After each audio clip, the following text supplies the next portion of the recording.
सदा सुहागन रहो बहू। दादाजी फोन कर देते, मैं घर लेने आ जाता। नालायक, आशीर्वाद लेने मेरे पांव तक तो आ नहीं रहा और घर लेने आ जाता। वो क्या है दादाजी, मैं पहले पाँव पढ़ना चाहता था, आपकी बहू ने पहले पढ़ लिए। कम से कम दादाजी से झूठ मत बोलो, वो उम्र में तुमसे कितने लंबे हैं? उम्र में लंबे? समझ गया वैसे। बहू का मतलब है कि उम्र में तुझसे बड़ा हूं मैं। तेरा हर झूठ चुटकी बजाते पकड़ लूंगा।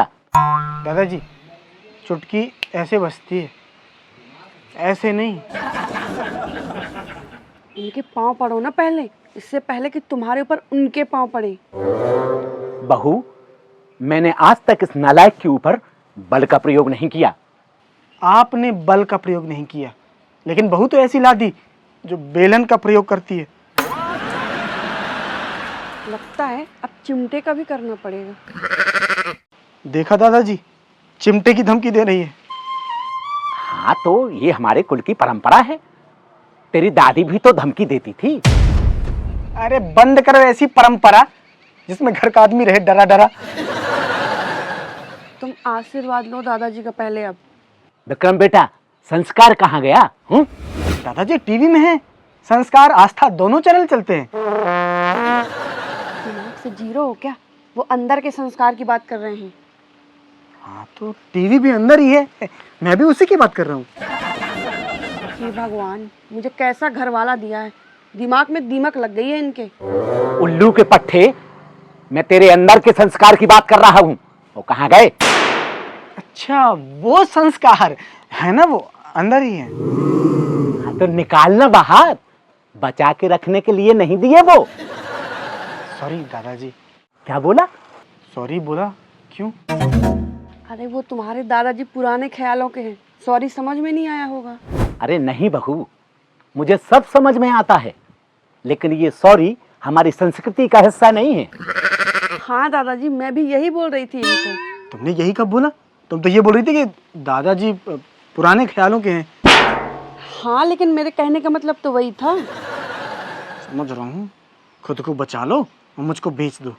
बेटा, जब तू 1.5 साल का था तब मैंने तुझे क्या सिखाया था, भूल गया? नहीं भूला नहीं दादाजी, याद है। तो क्या सिखाया था बता? चलना सिखाया था। याद है मुझे। वो और कोई बात कर रहे हैं, याद है तो बोलो। और कौन सी बात? याद करो, 1.5 साल के थे तब सिखाया था दादाजी ने तुम्हें। मुझे 1.5 दिन पहले की बात याद नहीं रहती, तब की क्या रहेगी जब मैं खुद 1.5 साल का था। कुछ फायदा नहीं, सब बेकार हो गया। सब बेकार गया मतलब? अरे बचपन में तेरी दादी ने कितने बादाम पीस पीस कर तुझे खिलाए थे, पर फिर भी तेरी याददाश्त कमजोर है। बादाम खाने से दिमाग कैसे तेज होगा? क्यों नहीं होगा? डॉक्टर तो कहते हैं कि बादाम खाने से दिमाग तेज होता है। कैसे होगा? बादाम खाने के बाद दिमाग में थोड़ी जाता है, पेट में जाता है। होगा तो पेट तेज होगा। दादाजी, इनके दिमाग में सच में कुछ न कुछ ढीला हो गया है। नहीं बहू, दिमाग ढीला नहीं हुआ है, संस्कार ढीले हो गए हैं। अब आ गया हूं ना, सब टाइट कर दूंगा। दादाजी, अभी तक आपकी बहू ही बहुत धमकी देती थी, अब आप भी दे रहे हो। ये मात्र धमकी नहीं है बेटा। हाँ तो दादाजी, आपकी बहू भी मात्र धमकी नहीं देती, ये तो वो बादल है जो गरजता भी है और बरसता भी है। Thank you.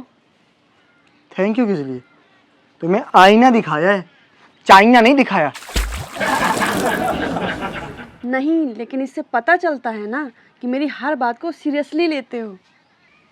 बात सीरियस नहीं लूंगा तो हालात सीरियस हो जाएंगे ना, इसीलिए सीरियसली लेता हूँ सब। लेना भी चाहिए। क्यों दादाजी, आप भी अपनी वाइफ से डरते थे क्या? नहीं, डरता नहीं था, बस वो जो कहती थी सो कर देता था। कभी मना करके देखते ना किसी बात को, तो पता चलता डर। अच्छा, तुम्हारे कहने का मतलब मैं तुम्हें डराती हूँ? नहीं, तुम नहीं डराती, तुम्हारा चेहरा डराता है। ऐसे बोलेगा बहू से? नहीं, मेरे कहने का मतलब था आपकी बहू का गुस्से वाला चेहरा। वही मैं कहूँ, हमने तो तेरे लिए चांद का टुकड़ा ढूंढा है। सारे चांद के टुकड़े तो जमीन में ही हैं, आसमान में तो जैसे चांद का चित्र बना है। अच्छा, ये ताना था कि तारीफ थी? अरे नहीं, मेरा मतलब तुम तो चांद का टुकड़ा हो, सूरज का टुकड़ा हो, हर ग्रह का टुकड़ा हो। जानती हूँ तुम मुझे कितना चांद का टुकड़ा समझते हो। सच में कसम खा के बोल सकता हूँ। रहने दो, झूठी कसम मत खाओ। सच्ची कसम खाऊंगा, सच में। बहू कहने दो। ठीक है तो बोलो, खाओ कसम। तुम चांद का टुकड़ा हो, दादाजी की कसम खा के कहता हूँ। वो मेरी कसम? आप घबरा क्यों रहे हैं? आपको तो यकीन है ना कि आपने मेरे लिए चांद का टुकड़ा ढूंढा है। डाउट है क्या दादाजी चांद के टुकड़े में? नहीं, डाउट तो नहीं है। तुम्हें डाउट है क्या? नहीं, मुझे भी नहीं है। तो अपनी कसम खा के बोलो फिर से। अब दो बार कसम किस लिए खानी है? दादाजी ने तो अपनी जिंदगी जी ली, मुझे तो अभी जीनी है ना। अभी कहाँ जी है बेटा, अभी तो जीना शुरू किया है।